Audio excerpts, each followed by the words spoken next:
Hey everybody, it's Mitch and welcome.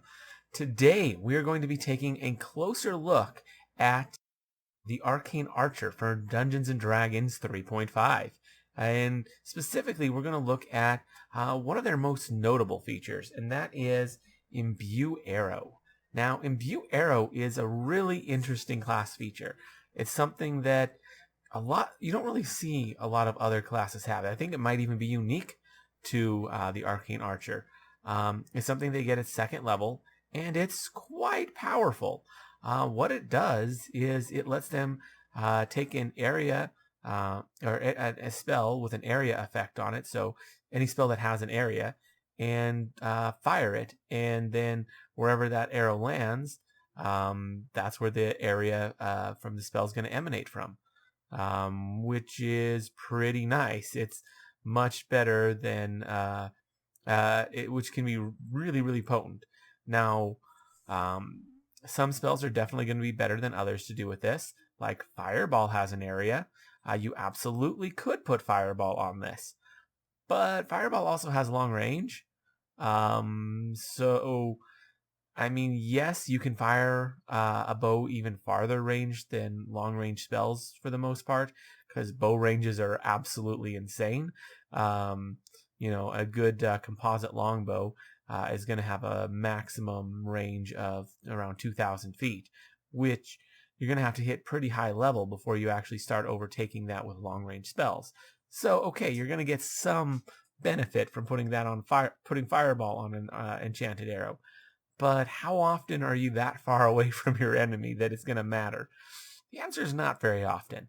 The times that it's going to be much more effective is when you're going to put that on an effect, that effect on, or it's an effect that has a short range or emanating from caster. So nice personal, it starts from you. That's going to make it much, much more potent. Um, there's a lot of really powerful spells that emanate from you. That's kind of a downside of those is that it emanates from you. Therefore, you have to get relatively close in order for it to be take effect. And generally, you are affected by it as well. So it can't be too terrible of a spell because of that. So those spells tend to be more potent. And the fact that you can suddenly now increase those out to 2,000 feet, because that's how far you can shoot an arrow, that's pretty impressive. That's really impressive, actually. So yeah, there's a lot of really notable spells that you can put on that. The ones that you're really going to want to focus on are, well, spells of that sort. And often you're going to want to stick with ones that don't give spell resistance, because quite frankly, especially if you're taking a lot of levels in Arcane Archer, your spell resistance, your caster level is going to be kind of low, and that's not good. So you're going to want to, offset that by having spells that don't offer spell resistance. Now, there's ways around that. You can absolutely say, you know what, I get that that's an issue.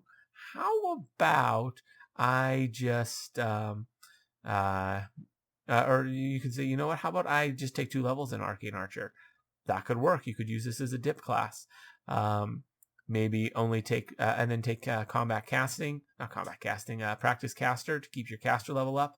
Great. And then you can take some other stuff too, in order to keep your caster level at as high as it can be, or potentially, or maybe just really close. Now there's some really potent spells that can be put on there. Hallow, Unhallow, some good ones. Just a lot of stuff. One of the most interesting ones, though, would be something like End to Strife to be put on that, which is a little tricky to get.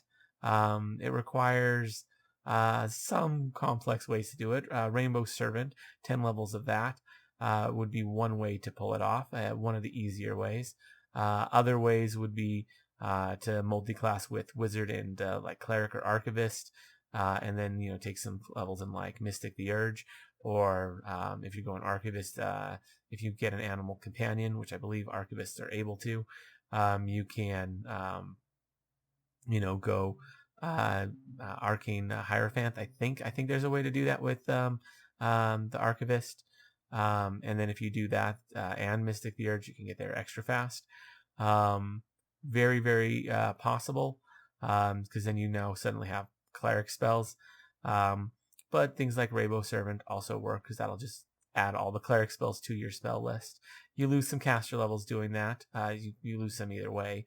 But, it's not the end of the world, and End to Strife is absolutely insane to put on an imbued arrow.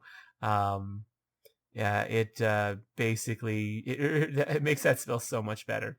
Yeah. So that's Imbue Arrow. It's a really, really nice ability. Focus on things that personal range that come from, but with a nice area, but with a personal range. Those are going to be the spells you want to look at the most heavy. Long range ones you can put on there, but why? It's going to be very rare that you'll see any benefit putting a long range spell on them, except maybe the fact that you can attack and hit them with a blasting spell, get a little extra damage in there. I guess maybe, but yeah. That's all I gotta say about that. Whether or not this works with something like Split Arrow, that's pretty debatable. A lot of DMs would probably rule that the spell doesn't get split, and either it just wouldn't work, or one arrow would go at normal and the other one would be split. I would have the spell. Yeah, things like that. Pretty questionable whether they work. Anyways, that's all I got to say. Let me know what you guys think down in the comments below.